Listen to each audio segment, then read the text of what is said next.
Hello and welcome to the Leading Lives podcast for our first episode from the login in 2025. Sorry if you've missed me over the past couple of weeks. I've had a bout of man flu and thought it would be best if I spared you from me coughing and spluttering, hence the lack of podcasts. I'm still stuck with a bit of a cough, so do excuse me. Now, sometimes I get to meet people that I just cannot fathom. They leave me shaking my head in disbelief. What makes them tick? Why do they do what they do?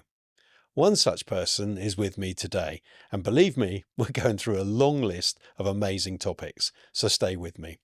Let's find out why, as I'm joined by Phil Carpenter. Phil, pleased to meet you and thanks for coming in. I was slightly tongue-in-cheek just now, of course, in my intro. But if I asked you, what's your current job? I think many people are going to be surprised. So just tell me briefly what that is. Well, hi, Chris. Thanks for having me on the show. First of all, I work as a financial advisor for a company that specialises in giving financial advice to teachers. So that's holistic financial planning for teachers. That's my day-to-day job, Monday to Friday. But like I said, that really masks what's beneath it, though, doesn't it?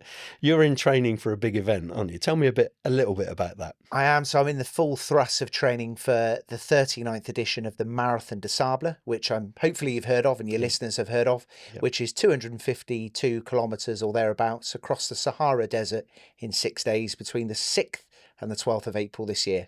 Now, we're going to explore that a lot more and a lot more in depth later in the programme. But I wanted to start with a little journey through your life history so far. In a sense, being in financial services, you've gone full circle, haven't you? Because didn't you start out in something like that? I did. So back when I was doing my A-levels, I had a part-time job working for the Halifax in mortgage customer services, a Saturday afternoon job. In fact, a claim to fame, I was one of the first 16-year-olds to be employed by the Halifax in that particular department and that role. I was a test case. Wow. Do you ever work with, what was that guy? Was it Howard who did their ads, you know? He did. He was very famous. I actually did meet Howard. He came into our regional office in Bristol. Yeah. Interesting chap. You don't know this, but I actually started out in financial services myself. I worked for Barclays for 13 years or so, something like that. But to undergo a change of direction, which is what I did, obviously moving from banking to media, is a massive thing to do, and not many people can do that or even can understand it. But you've done it more than once in your life. Tell me what happened after you left Halifax. So I actually decided to quit my A-levels a year in. Probably not the most smartest thing to do. And don't tell my daughter, she's about to start. And I don't think my parents were particularly approving of that decision. And I thought I was going to be the next superstar DJ. Right. So my first crazy move was to buy a one-way ticket from Birmingham, which I think cost about £40 at the time. Packed up 2 record cases, a polo shirt with my name on and a grip bag, and I decided to go off to Magaluf, Mallorca. Magaluf obviously has some other connotations, which we won't probably say publicly on the show. But I decided to go off and be the next superstar DJ. I was going to be Pete Tong, 2.0.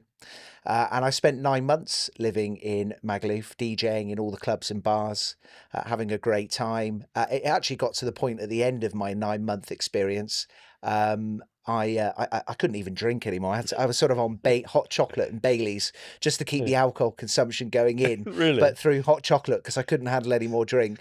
And a small funny story with this. So the reason why that actually ended was not just because it was the end of the season, but I had to get rescued by my mum. So I was only a 17-year-old boy, packed off, one-way ticket, and I upset some local doormen. Atypical of my life, upset a couple of the wrong people, and they came in and had a bit of an issue with me and stole my passport, and my mum actually had to come out and rescue me. So my mum flew out and had to sort of help me home, if you like.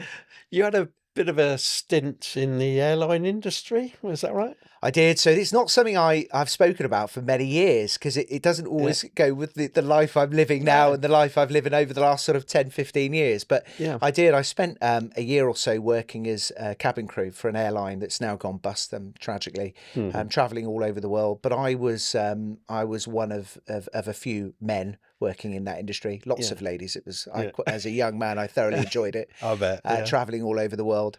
And it was great. You know, I went to some very interesting places, met some very interesting people. But I do remember trying to kind of, you know, sort of be very masculine in this role that typically has connotations for being more of a feminine type role. So I remember sort of slamming overhead lockers and asking, you know, saying to customer tea, coffee. I do it in a very sort of very masculine way. So would you like tea, sir? Coffee? Tea or coffee? What do you want? Tea or coffee? But it was great, you know, great experience. You enjoyed it. I did. But you moved on from that into a military career. What was the motivation behind that?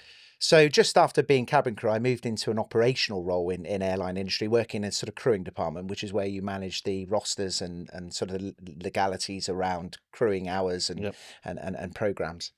And I decided that life was quite boring as a young man, working in an office doing 4 on 4, you know, 2 days, 2 nights, 4 off. Yeah. And I thought I craved some adventure. Yeah. I previously thought about joining the Navy when I was 17 and didn't turn up at HMS Raleigh. I had a bit of a wild night out before and decided didn't turn up. So I thought this time round, I better get on and do it. I want that adventure. So I decided to join the Army. So it was a latent, long-term ambition. But what made you then change from your thoughts from Navy to Army? You know, why Army particularly? At the time, there was conflicts going on, namely Iraq and Afghanistan. And I had a friend, a very close friend of mine called Lloyd, who had served in Iraq and told me all the stories and adventures that he'd been on, the opportunities that he was offered as being part of the Army. And there was also a real sense of adventure as a young man, where I really wanted to, in all honesty, get into the thick of it. And experience, you know, and get those experiences. So I decided to join the Army. I also was up for the challenge. I felt that it was going to be more of a physical type role than the Navy, because the role I was looking at in the Navy was more of an artificer type role, so electrical engineering. I've got the attention span of an amoeba. I've noticed that already in the 10 minutes I've known you. So I felt that actually the way I can actually control that is that compulsion is by doing hard, arduous physical activity. And I felt that the Army offered me more scope to do that. So which unit, which branch of the Army did you join? So I toyed with a number of ideas before I joined. I went on the Parachute Regiment Insight course and got I think we used the term beasted. Yeah. Absolutely beasted, carrying logs. But I'm also a thinking person. And I went into the careers office and I met a Royal Military Police sergeant. And he was like, no, you don't want to do that. You want to come and join our unit and look what you can do. I said, you know, you can be airborne trained. You can also do close protection, which is looking after government ministers and diplomats. You could go into weapons intelligence in what's called WIS. And so there's so many different roles. And also one of the great advantages of joining the military police as a youngster is you do pick up your first rank. So once you complete training, you actually leave training as a lance corporal.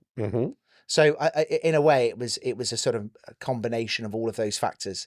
It just sounded exciting for me. Yeah. The policing side, I wasn't that excited about. If I'm honest, it was the close protection that drew me in. Yeah, I was going to come on to close protection because I think this is going to interest a lot of people listening and watching this podcast. Close protection work is very, very specialist, isn't it? And how did you actually get involved in that in the first place, even within the military police? So first of all, you've got to prove your worth in your regiment, so to speak, and because it's a very arduous role and the training is very arduous, not only in physical training, but also the ability to apply specialist weapons and tactics without sounding a bit cheesy. No. It's quite a tough course. So I demonstrated my commitment to it by becoming, if you like, the fittest guy in the unit. I was very driven by being the fittest person in the company. That's going to be a common theme throughout this podcast, pretty isn't it? Much. It was my driving factor. A bit of self-pride, pride in being the fittest guy. So I became a physical training instructor. A hated physical training instructor. Numerous occasions of being called into the officer commanding's office for doing things a little bit too hard, right? Beasting people too hard. But that was so I proved myself, and then I applied to go on the close protection course. How long was the course and what did the training involve? So the course, and there was a pre-course, very much having to get your shooting ability up to a much higher standard than typically the rest of the army. A lot of prerequisite physical training, and then you actually go on to a course in Longmoor, and it's a highly coveted course. It's called the Longmoor Close Protection Course. Right. So it is very well regarded in the close protection industry and worldwide. It's a 9-week course.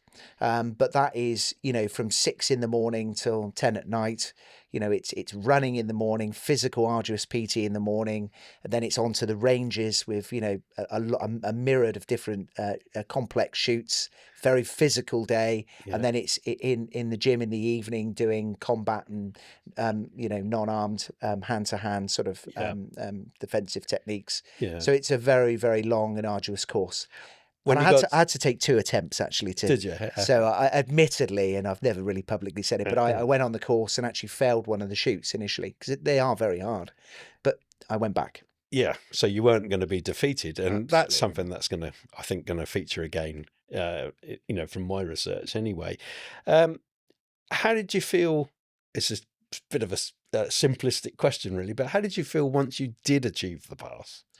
I was actually ecstatic because not only did I achieve the pass second time round, and having gone through the whole emotional, pretty much going through the whole course first time round and not getting through, that was a bitter pill to swallow. Yeah. But actually that made me more determined to go back. So I went back, and not only did I pass it, I was the best student on that particular course.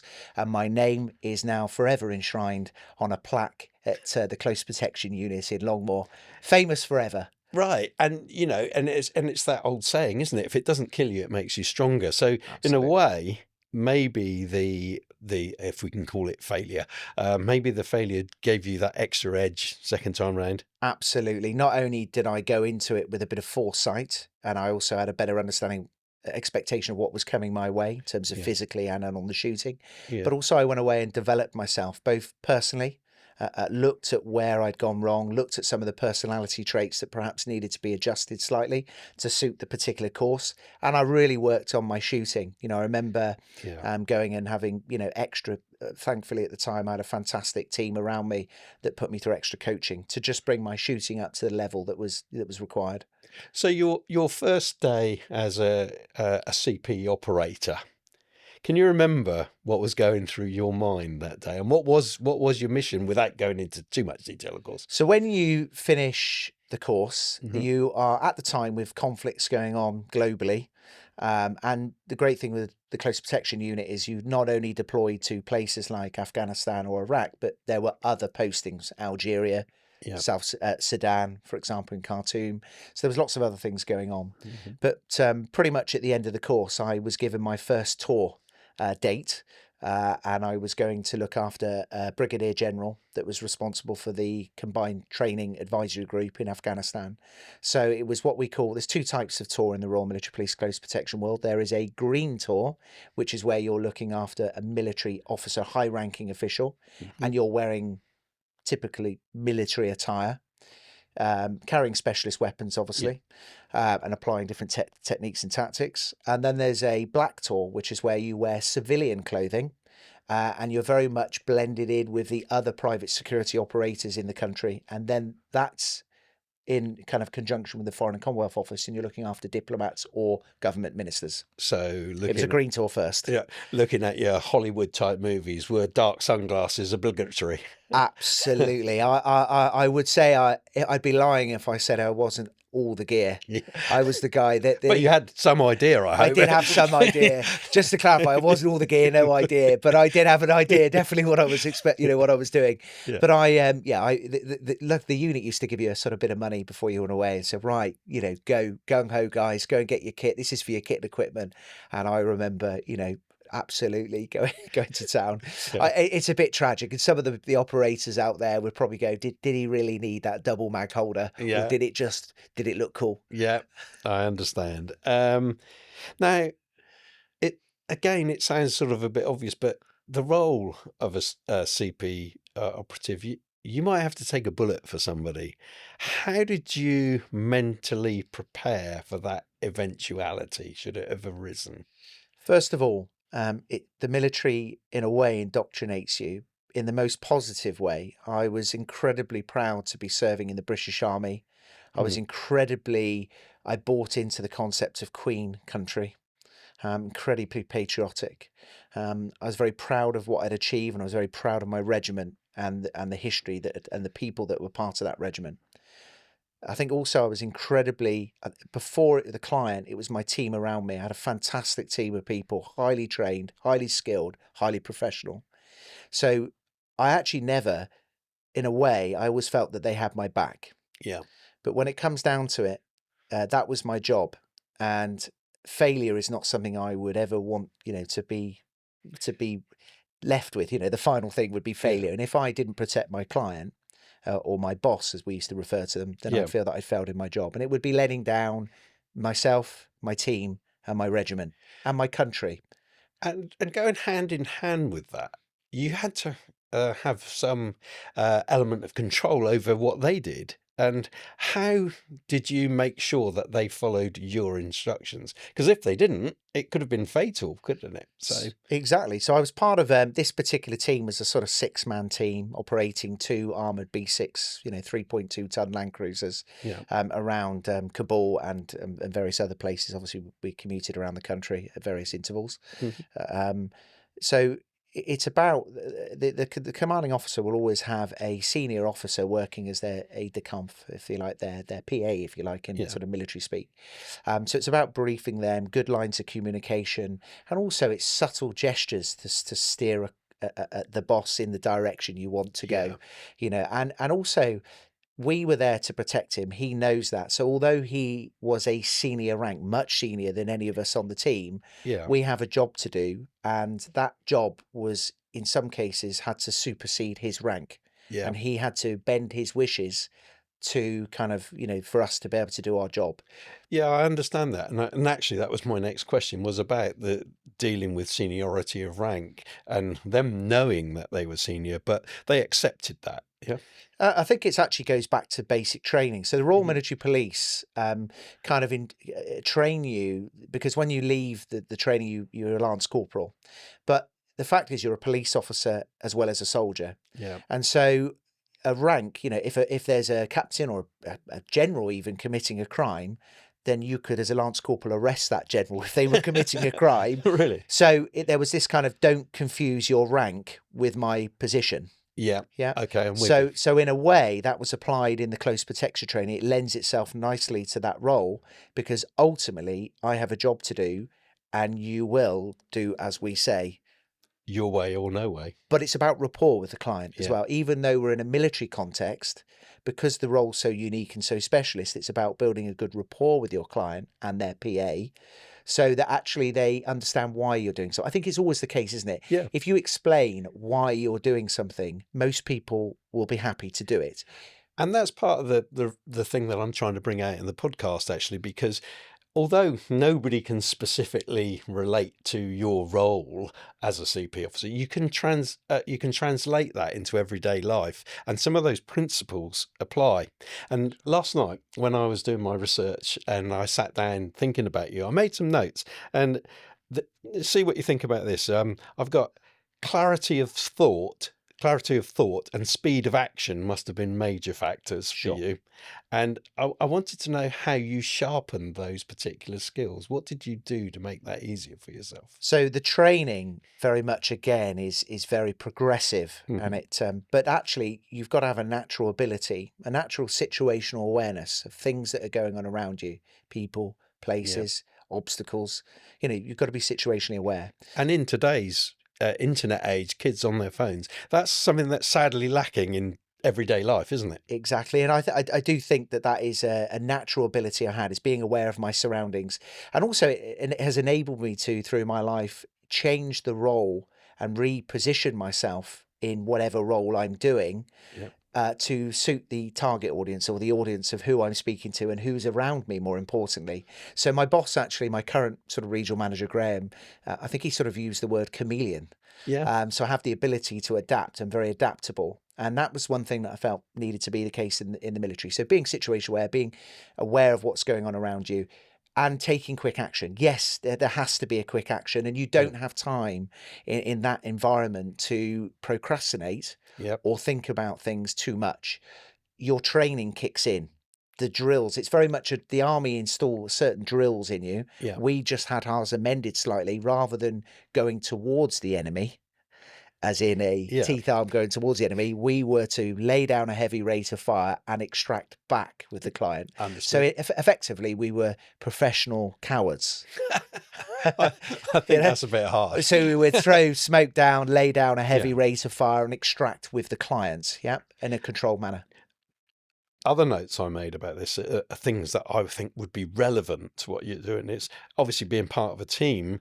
It's knowing who was the one who was making the decisions and not challenging the decision, but going with it in an instant, I imagine.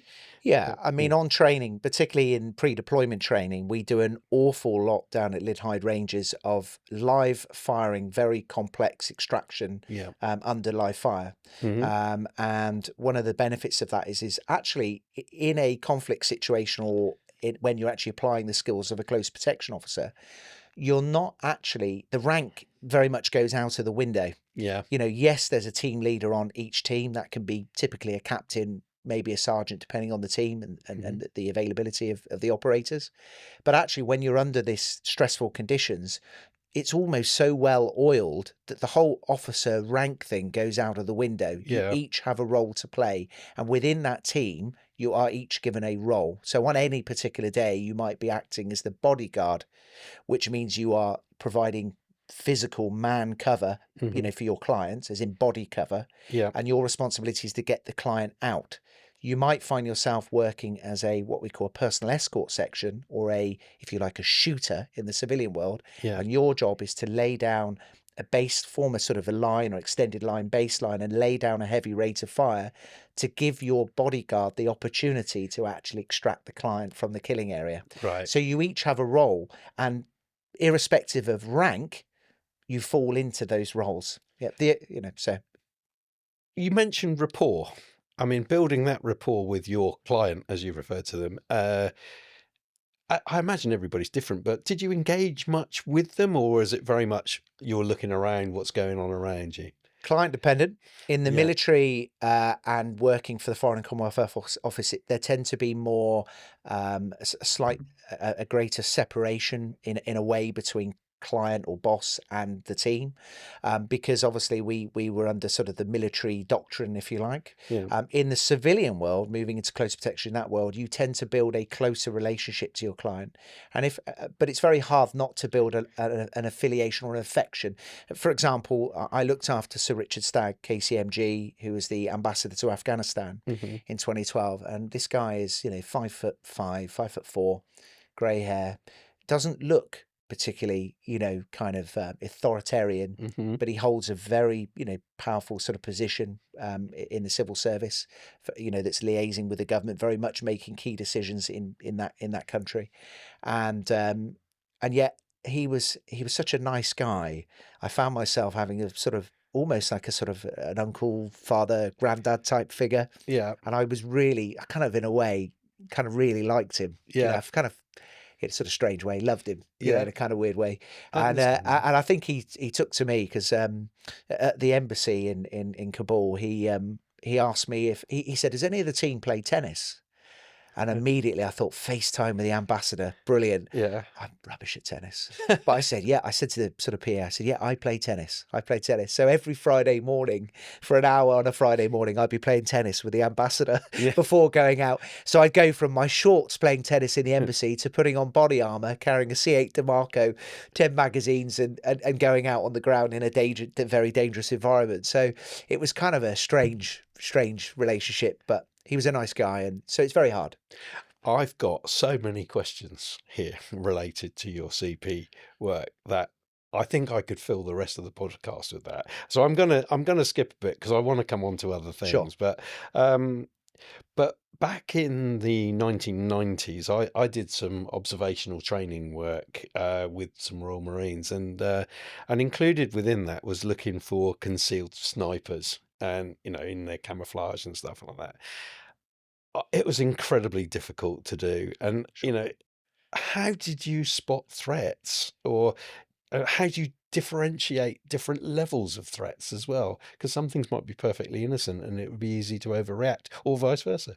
First of all, it's being aware of your surroundings and the Yeah. environment. And I've operated in, countries like Afghanistan. Yeah. I've also operated in South Sudan, and I've also operated in more benign environments like Miami Yeah. or New York. Yeah. So first of all, being aware of where you're at, and actually the threat is very much different. In Afghanistan, it's very much a threat of loss of life. Yeah.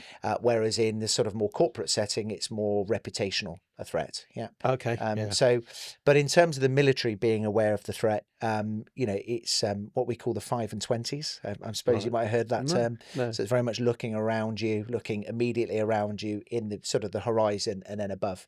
A lot of threats can come from, top, middle, and Yeah. middle, and bottom. So it's being aware. It involves also when we used to sit in the vehicles. Yeah. We used to sit in such a way that we would basically be providing 360 vision. So Yeah. the people sat in the back wouldn't just be sat there having a bit of a ride, Yeah. thumb up their bum kind of scenario. They were actually leaning back out, looking out of the rear. They're covering their arcs, Yeah. if you like, arcs of fire, but in this case, arcs of view. Yeah. And then it's That's about... with a CS, not an SE at the That's end. right, yeah. And then also we had rules of engagement that we adhered to. Yeah. So I remember carrying around something called a lethal light laser. So if a car would get too close to the back Yeah. of us, we'd try, showing the lethal light laser. If that didn't work, we might show our weapons. If that doesn't work, we might fire a warning shot. If that doesn't work, we then would maybe put one into the bonnet of the car. If that doesn't work, then Yeah. obviously, there's something at this Yeah. point there's something seriously wrong, and they're Yeah. perceived to be a threat. Also, the way in which we drive, defensive driving. And if we're on the ground and there was a threat and we deem there to be a serious threat, then naturally the first thing we would do is get our boss away from the threat. Yeah. So put space, distance, objects between the threat and our client. I did a lot of work with defensive driving, and actually in a non-military sense, it was all to do with oil tankers and things Yeah. like that, because an oil tanker accident could be catastrophic, as you can imagine. Yeah. But how's your parallel parking, by the way? Is it good? It's very good. Do you know what I mean? It's very quick. When you've driven a 3.2 ton armored Land Cruiser around Kabul, Yeah. with threats all around, I can tell you that parking is, we used to, the blocking and what we call in defensive driving is the blocking and screening. So it's quite exciting. I don't know if you ever, there's some movies out there, that feature very sort of clear and present danger, for example. There's a good one with Harrison Ford when they're, doing the block front, block rear scenario, enemy at the front, enemy at the rear. But these are actually drills that we do practice. And also when we're actually driving on the roads, normally we would use a very defensive, quite an aggressive driving technique, defensive driving, so blocking and screening. So for example, if you're coming up to a roundabout, you would have the, if you like, what's called the escort vehicle. So you'd have the VIP vehicle in the front with the client in and the bodyguard and a driver, and then you have a vehicle behind with the shooters or the rest of the team. Quite often we would use a blocking technique. So as we were approaching a roundabout, for example, we would have the second vehicle, the rear vehicle, would pull up alongside the VIP vehicle, so that if there was any threat, any vehicle loaded with explosives coming from, say, off the roundabout, effectively we get it first. Ultimately we die first. And again, it's about putting an asset, in this case a vehicle, between potential threats and the clients. Yeah. What did you make of the attempted assassination on Donald Trump? From a CP point of view, absolute madness. How with the level of security that they have and the assets and the manpower at their disposal, that was even remotely possible. And there's many conspiracy theories out there about what that was, or was it a setup, or to kind of boost his popularity. But I'm absolutely shocked that would be allowed to happen. But then I'd be surprised if somebody could shoot somebody with the accuracy of clipping their ear. Yeah, but yes, of course. But to be fair, the special service agents, the Secret Service, they did respond. Once the shot had gone down, then obviously they did respond very quickly. Yeah. So there's some funny memes and videos going around of some pretty sloppy drills, but wouldn't be any team I've worked in. We could talk for more, and I think you're going to have to come back and we're going to have to talk more about this. But I want to move on to what motivates you now, since you've left that work, moved into financial services, and the things you're doing some pretty wacky challenges that you've taken part in. Give me an overview. So, and just in case my boss is listening, I do actually like my job and like speaking to teachers about their financial plans. And Off camera, he told me that's untrue. But I do like my job. But what that job doesn't do is give me the adrenaline and the excitement and the adventure that I need to just keep myself sane, And also we live in a world that's so busy. There's so much going on. It's like death from a thousand cuts of things coming at you, mundane stuff, and life's worries, life's challenges. So what I like is the ability to get away from a busy place and kind of really test myself and feel free. It's about a feeling of freedom. But what have you been doing? Give me some of the things. Some of the ideas have been some of the things I have done. Yeah. So I regularly run ultra marathons. Again, I like doing those really long runs across Dartmoor. I did the Granite Ultra last year, 51.2 miles, running across the barren Dartmoor landscape, which when you think about commando training, they do 30 miles. Yeah. It put it into a bit of perspective. And with all the weight on the back. And with the weight, of course. But I, you are carrying some weight on an ultra because you're carrying quite a lot of food and water and supplies. But I think one of my big challenges, most recent challenges, was last year where I went out to the Himalayas and I climbed Island Peak, which is a sort of semi-technical, climb, proficient. It's certainly higher than any mountain in Europe. If you think Mont Blanc is sort of 4.4, or thereabouts. This was 6,189 meters in the Himalayas. So you're contending with extreme weather conditions. You're contending with very cold temperatures and wind chill. We crossed some glaciers. Which was pretty challenging, ladder work and ropes. And it was on fixed lines, climbing up to, with 9, for anyone that's in that kind of climbing industry, 9 pitches, some very steep gradients, climbing to the top and summiting. Preceding that, you've got the acclimatization phase, which is a long walk. A lot of people see going to Everest Base Camp as a challenge in itself. You walk to Everest Base Camp, 5,368 meters, and that is very arduous on the body. It's a lot of walking. I got there, then climbed a mountain, and then 3 days later, I stayed at Everest Base Camp, slept overnight at the bottom of the Khumbu Icefall, so listening to avalanches as I slept, which was interesting, and scary. And then more scary than the close protection work. In a different kind of scary. I find it quite exhilarating. I find all of it quite exhilarating, if I'm honest. But then I got up and ran the Everest Marathon, which is starting at literally at the foot of the Khumbu Icefall, which is very famous if you've watched any Everest documentaries, with the sun coming up over Everest, which was absolutely beautiful at 6 o'clock in the morning. One of the most magnificent things you can ever see. Whilst you've been doing this for your adrenaline rush, which is very apparent, there's another cause behind this as well, isn't there? Tell me about that. So I'm very close to my heart is a charity called Veterans Aid. And having served in the military and served in conflicts around the world, I'm very passionate and it pains me terribly to see the way some veterans are treated. I'm pretty sure we can all relate to this in some form or another. You can go down pretty much most cities in the UK and see someone sat in a doorway with a card sign saying ex-military. Some, you have to verify it, of course. But it's very true. And some years ago when I was working for the Foreign and Commonwealth Office on a black tour, I did a charity event called the Beck Afghanistan Olympics, where I raised a couple of £1,000 at the time for Veterans Aid. So I built a very early relationship back in 2012 with this charity. So I now raise money for them. Last year I raised about £3,000. And it's not easy to raise money in today's climate. If I'm honest, it's giving money with a cost of living crisis and everything else. It's, We had a lady from the RNLI who heads up their fundraising, and she's saying exactly the same, and they're the biggest charity in the UK. Stuff. So raised about £3,000 for them last year. I'm hoping to match that again this year for the Marathon des Sables. But a great charity, and what I like about the charity is they're very accessible. You can ring them. They'll happily show you around or talk to you about what they do. They're very supportive of me on my expeditions, providing me with kit and marketing material. And what I like about them is in terms of the work that they do, it's very much providing an instant need. So a veteran, first of all, needs to come off the street. They need to be fed and they need to be put in some secure, warm accommodation, particularly in the winter months. Because without the basic functions of life, food and shelter, it's very hard to work on the other areas, which is, job, mental health, any addictions that they might have. You've got to get shelter and food first. There's a local facility called the Stronghold, which I mentioned to you before we came on air, and we interviewed a chap from there, Rob Eaton, in one of the earlier episodes of the podcast. If you haven't seen it, I'd really urge you to watch that, because it basically amplifies everything that Phil has already said today. How can people get on board and support you for your coming up event?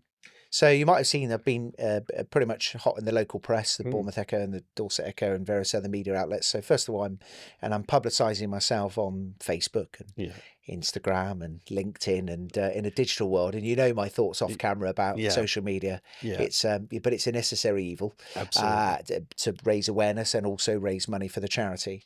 So first of all, you can find me on those social media platforms. I'm raising the funds direct through Just Giving. So I know you're going to share some of my details about Just Giving, and we'll put a link code in the description below. So there's a QR code that you can go on and actually raise money for the fund. And the great thing about Just Giving, of course, is that the money goes direct to the charity, meaning they can actually spend it there and then. And also there's gift aid. So the government incentivise giving through those platforms to charity. So there's an extra, if you like, top up to the money that's given. And just recap here, is it April that you're doing your next, and what are you actually doing next? So it's the famous Marathon des Sables, 39th edition, which is 6 days, 6 stages running across the Sahara Desert, with temperatures ranging from 30 to 40 degrees, obviously sand blasting and some running on sand. For anyone that's ever tried it, is pretty difficult, extra arduous. Carrying all of my own supplies, so I'll be carrying my own food and water and medical supplies and clothing for that. So I'm carrying around 8 kilograms in weight.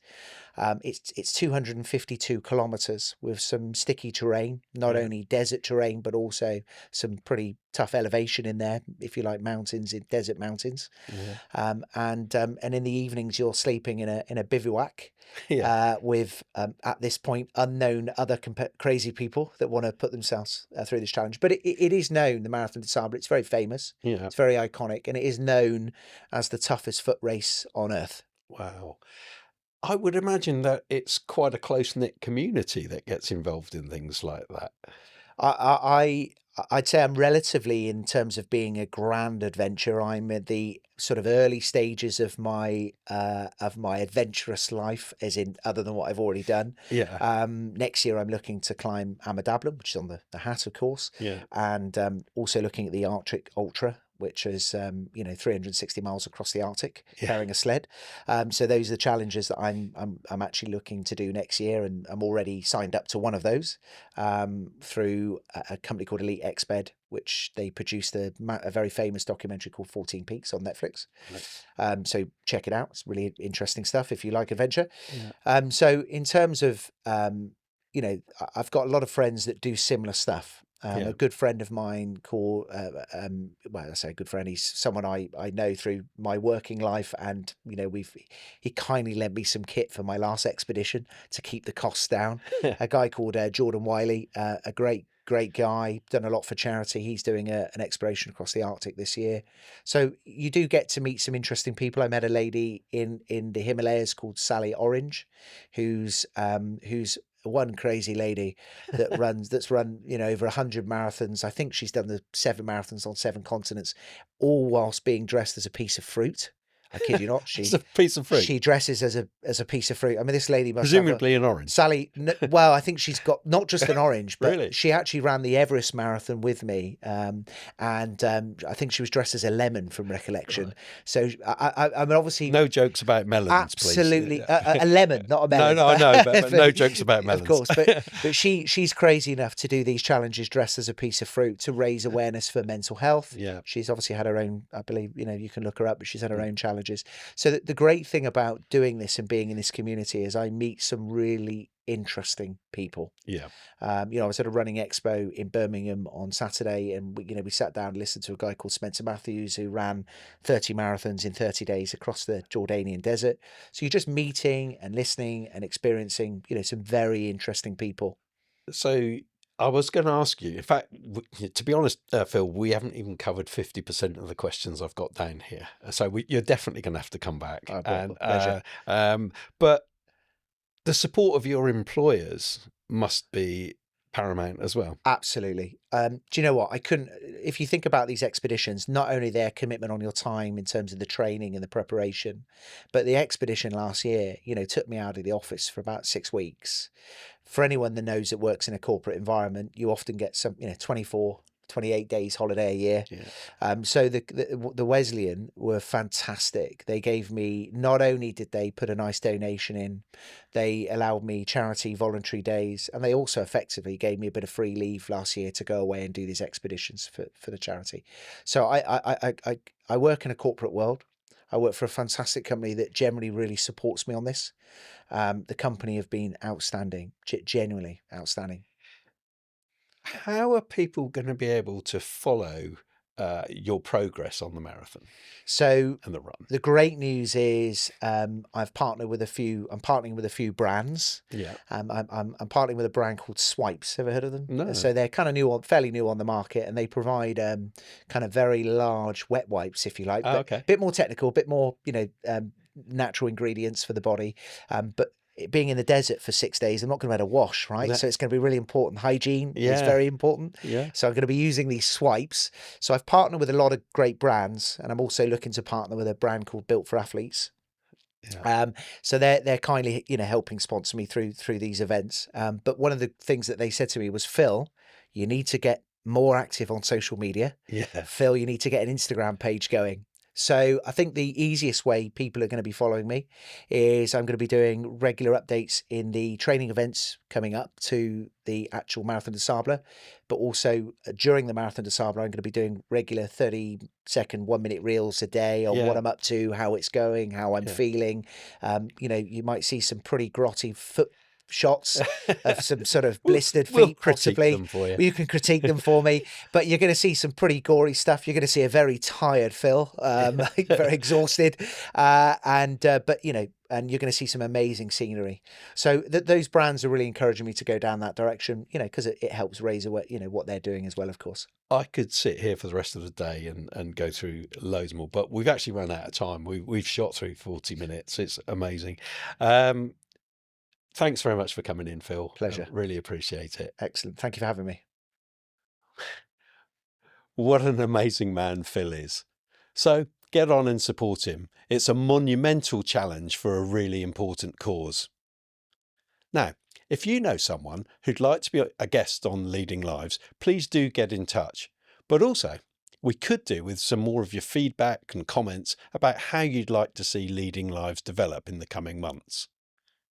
I look forward to hearing from you about that, but thanks and bye for now.